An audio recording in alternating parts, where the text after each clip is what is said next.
Attempts to drop in the first quarter.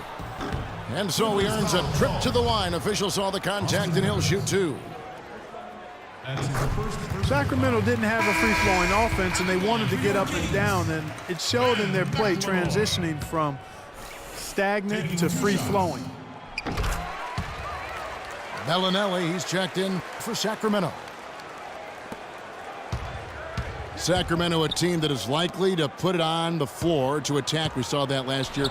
Have no problem creating with player movement versus ball movement, which is something which is a nice way to kind of begin the transition. It is, and Kevin, they were dead last in the league in terms of catch-and-shoot field goal attempts. Also near the bottom in catch-and-shoot field goal percentage, so they might have been justified in that.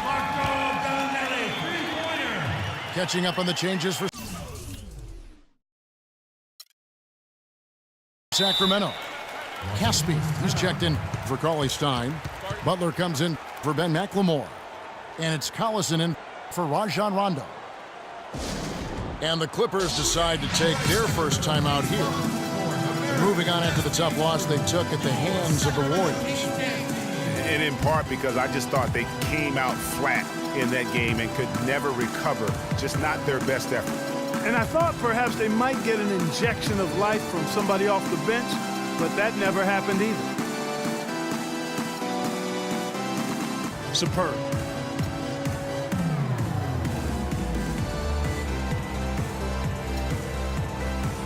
Making a switch here. Johnson's checked in.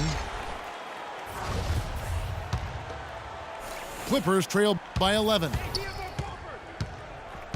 And the Clippers, with those 8 road wins at the end, you mentioned, that pushed their road record to 26-15. That was second best in the league. Also set a franchise high for road wins.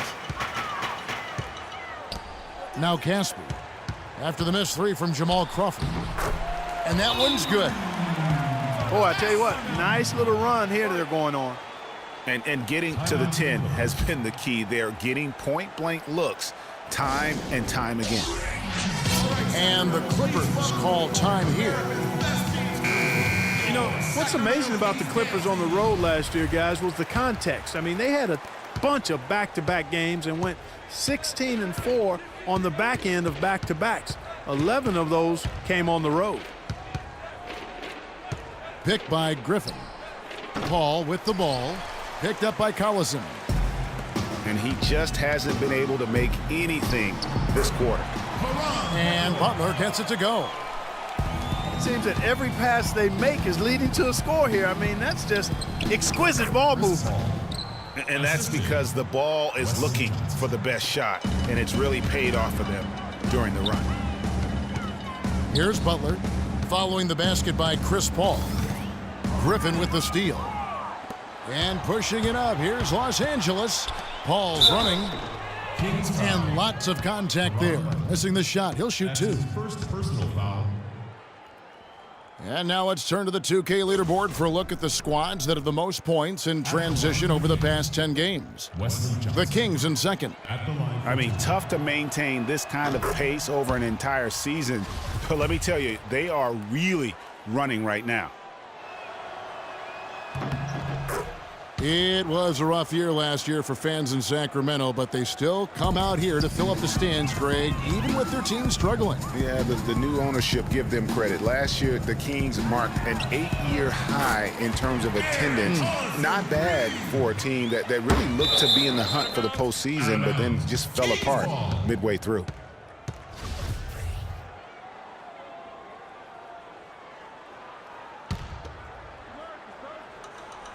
Kings leading now by 14. The 17-footer. The shot by Bellinelli. No good. He lobs up the alley-oop pass. Johnson can't get it to go. Oh, boy, that would have been a nice alley-oop. Boy, really liked the thought on that play, but didn't quite get it executed. Almost made a spectacular play. And it's Butler missing. Clippers trail by 14. Corner shot. That's good from Paul on the assist by Jordan. Paul's got his second bucket. And Caspi has it in the corner. Oh, and that one, no question. Christian powered it down. Already seizing control of this game. Total control, Greg, and as well as they're playing at both ends, I look for this lead to get even larger. Pushing it up. 3-point. Oh, and he just knocked down the buzzer beater. And money. Domination in the first quarter. It's been pretty lopsided. It's Sacramento leading by 17. We'll get things started in the second quarter when we return. Welcome back, everyone. A lopsided first quarter in the books already as we start the second quarter. And for the Kings here, they've been really putting on a show, guys.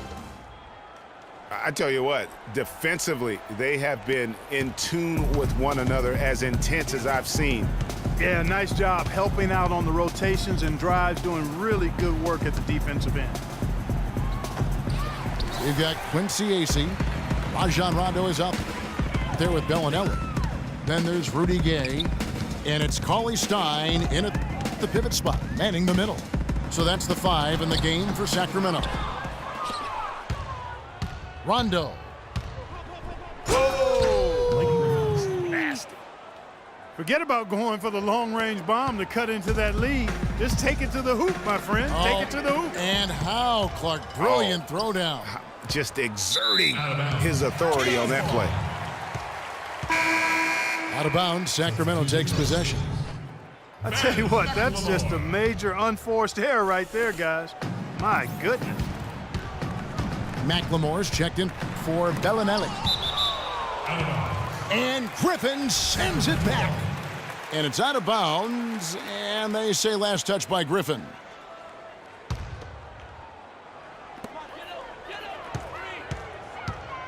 Now here's McLemore, guarded by Crawford. And Cauley Stein throws it down.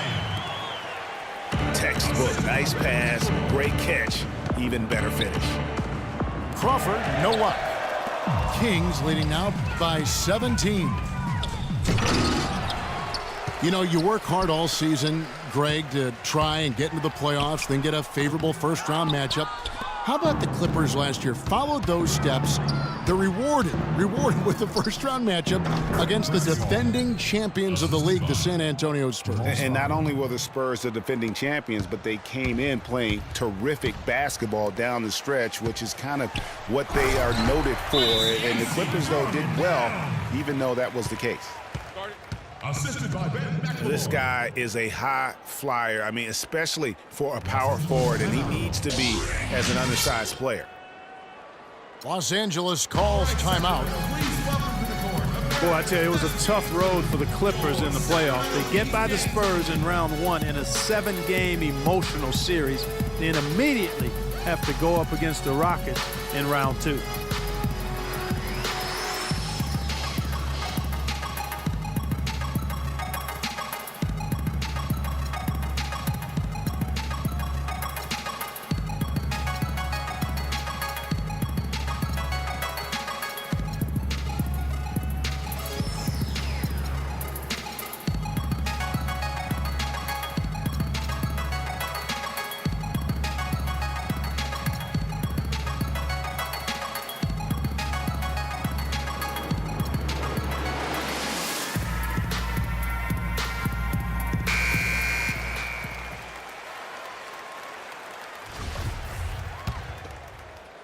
Clippers trail by 17. And we all remember the Clippers would go up 3-1 against the Rockets. They had that 19-point lead in the fourth quarter of Game 6, but couldn't hold on to it and lose Game 7. And it was one of the biggest series collapses, really, in postseason history.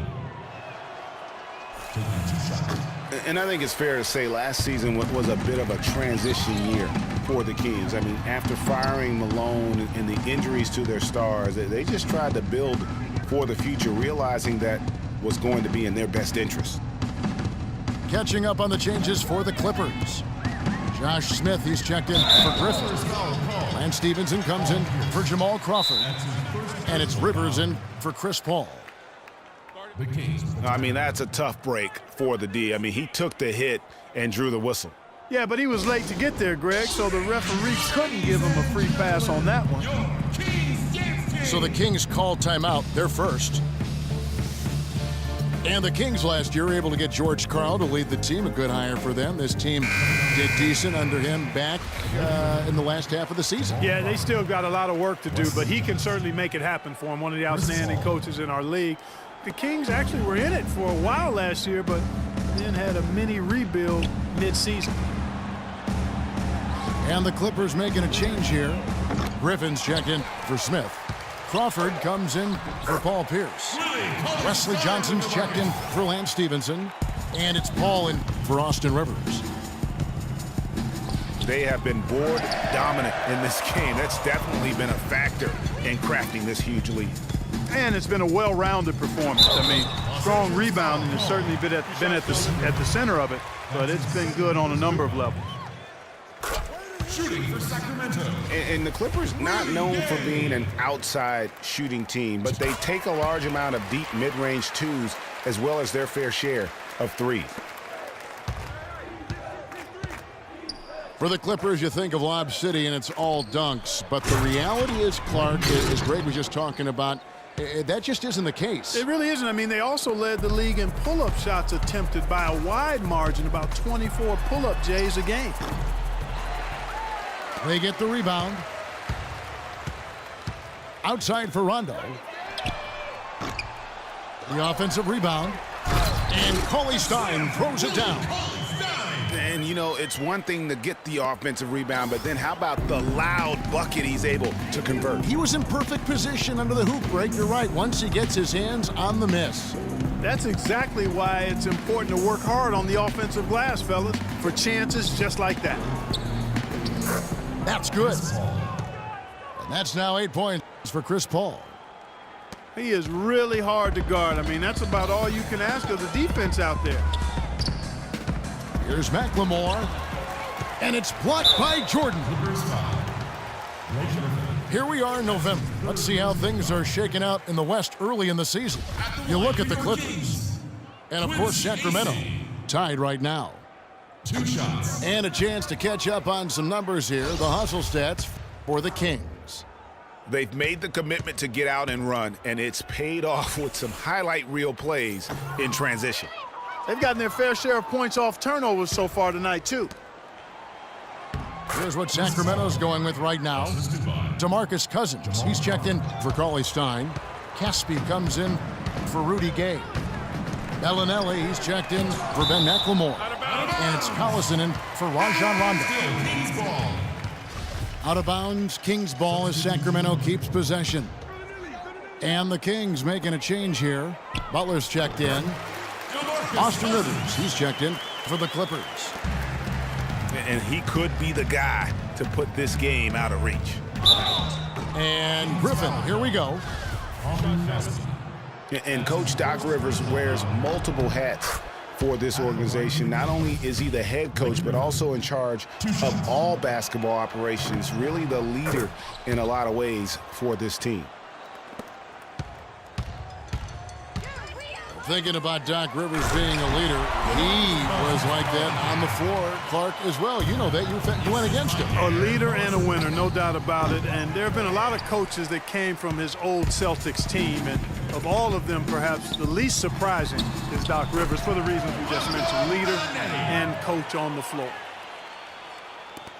Their prowess inside has been tremendous, guys. I mean, it's been no contest down on the low block. And until the defense puts up a little more resistance, they ought to continue to pound them down low. You know, there's no better sign of how efficiently a team is operating than their assist numbers. And theirs are fantastic. Just beautiful when they play the game like this. Come on, fella. Power it down.